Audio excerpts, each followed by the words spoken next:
The Three Questions by Leo Tolstoy.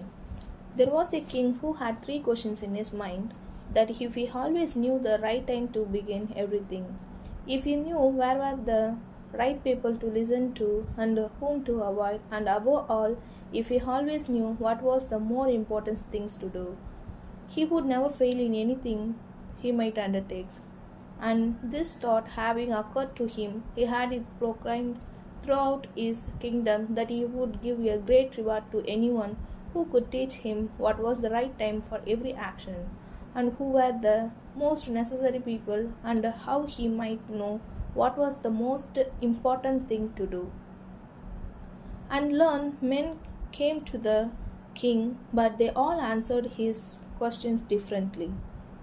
In reply to the first question, some said that to know the right time for every action, one must draw up in advance a table of days, months, and years, and must live strictly according to it. Only thus, said they, could everything be done at its proper time.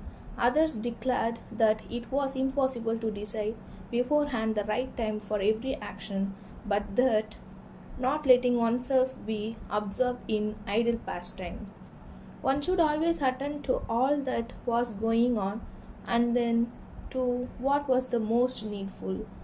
Others, again, said that however attentive the king might be to what was going on, it was impossible for one man to decide correctly the right time for every action, but that he should have a council of wise men who could help him to fix the proper time for everything.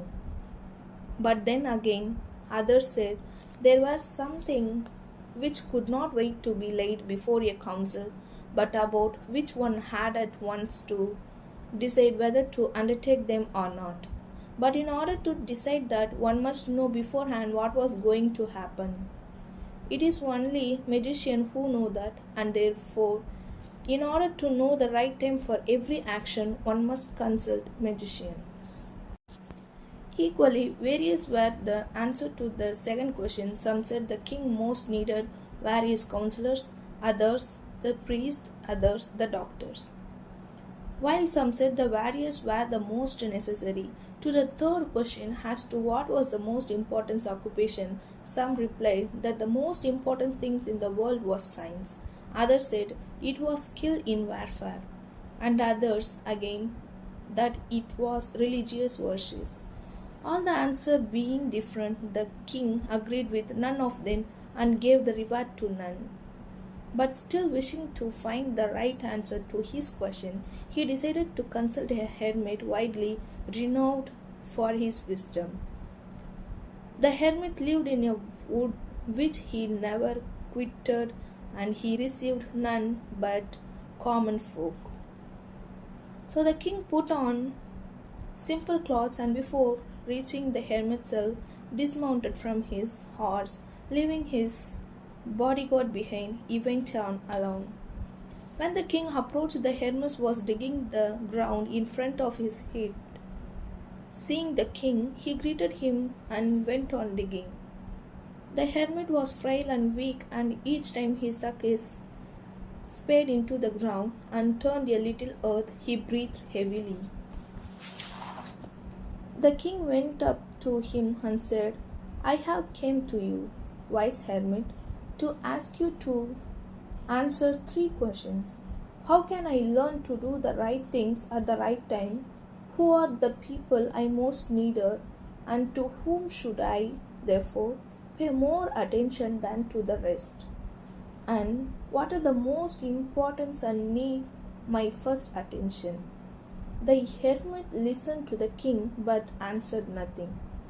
He just spat on his hand and recommenced digging. You are tired, said the king. Let me take the spade and work a while for you. Thanks, said the hermit. And giving the spade to the king, he sat down on the ground. When he had dug two bits, the king stopped and repeated his question. The hermit again gave no answer, but rose, stretched out his hand for the spade, and said, Now rest a while and let me work a bit. But the king did not give him the spade and continued to dig. 1 hour passed, and another.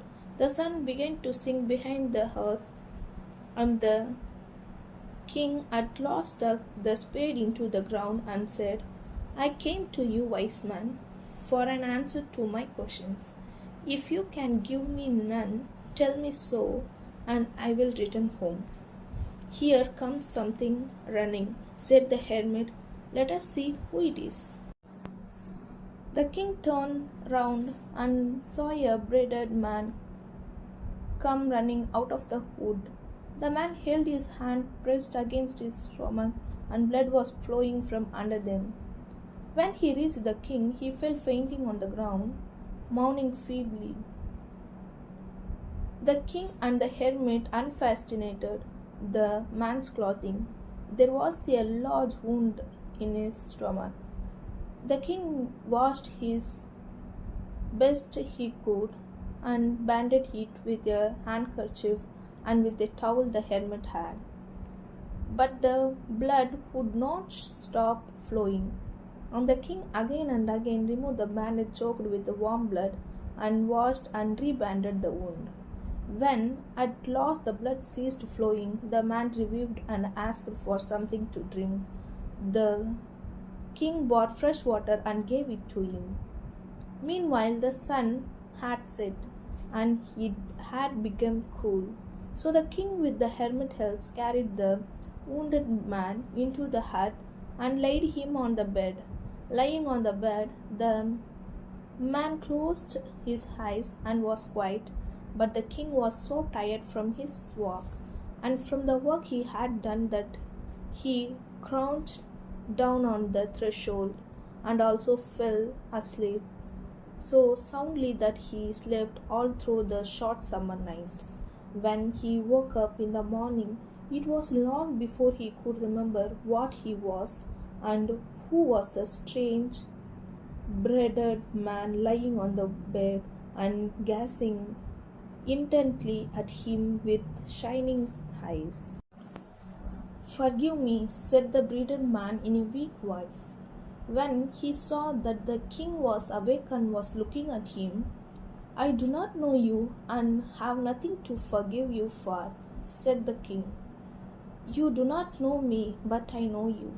I am that enemy of yours who swore to revenge himself on you because you executed his friends and seized his property. I knew you had gone alone to see the hermit, and I resolved to kill you on your way back. But the day passed and you did not return, so I came out from my ambush to find you, and came upon your bodyguard, and they recognized me and wounded me. I escaped from them, but should have bled to earth death had you not dressed my wound. I wished to kill you, and you have saved my life. Now, if I live and if you wish it, I will serve you as your most faithful slave and will bid my sons do the same. Forgive me. The king was very glad to have made peace with his enemy so easily and to have gained him for a friend. And he not only forgave him, but said he would send his servant and his own physician to attend him and promised to restore his property. Having taken leave on the wounded man, the king went out into the porch and looked around for the hermit. Before going away, he wished one more to beg on answer to the question he had put.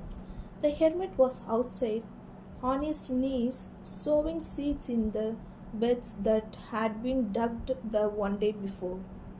The king approached him and said, For the last, I pray you to answer questions, wise man. You have already been answered, said the hermit, still crouching on his thin legs and looking up at the king who stood before him. How answered? "What do you mean?" asked the king. "Do you not see?" replied the hermit. "If you had not pitied my weakness yesterday, and had not dug these beds for me, but had gone your way, that man would have attacked you, and you would have repented of not having stayed with me.